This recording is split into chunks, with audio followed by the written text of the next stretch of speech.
அடுத்து ஒருத்தர் சொல்லியிருந்தாரு, நீங்களும் இர்ஃபானும் வந்து ஃப்ரெண்டா தானே இருந்தீங்க, இப்ப ஏன் வந்து நீங்க அவருக்கு எதிராக பேசுறீங்க அப்படின்னு சொல்லிட்டு.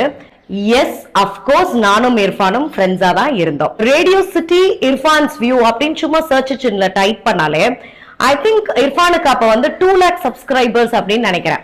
ஸோ ரேடியோ சிட்டி மதுரையில நான் ஆர்ஜேவா இருந்தேன். அந்த காலத்துல இருந்து எனக்கு இர்ஃபானா தெரியும்.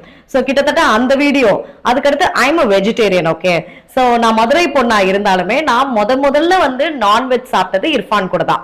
சோ அந்த கோனார் கடை கண்டென்ட், ஃபயர் சிப்ஸ் ஏதோ ஒன்று சாப்பிட்ருப்பேன் 3 வீடியோ, அப்புறம் என்னைய வச்சு ஒரு லவ் பிராங்க் வீடியோவோ சம்திங் பண்ணியிருப்பாரு.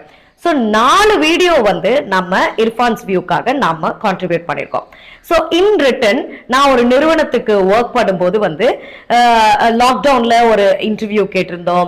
அதுக்கப்புறமேட்டு வந்து ஒரு ஹோட்டல்ல போயிட்டு வந்து ஒரு இன்டர்வியூ நாங்கள் இன் ரிட்டன் வந்து கேட்டிருந்தோம். So it was very professional friendships தான். ஃப்ரெண்ட்ஷிப்னு கூட சொல்ல முடியாது, it was just a professional relationship. ஆனா we have to normalize certain things. இப்போ ஒரு சிலர் பண்றது வந்து உங்களுக்கு பிடிக்கல அப்படின்னா, கருத்து வேறுபாடுகள் இருக்குதுன்னா அவங்கள விட்டு விலகி வர்றதுதான் வந்து நான் பண்ணுவேன். At least I will do. நான் வந்து அவங்க கூடவே இருந்துட்டு சிங்சாங் போட மாட்டேன் அவங்க பண்ற எல்லா விஷயங்களுக்கும். ஸோ அந்த மாதிரி எனக்கு ஒரு சில டிஃபரன்ஸ் ஆஃப் ஒப்பீனியன் வந்து இந்த ஃபுட் பிளாகர் மேல இருந்தது. அதனால நான் அப்படியே டிஸ்டன்ஸ் ஆயிட்டேன். So yeah, so that is the so-called friendship that you guys are talking about in between me and Irfan.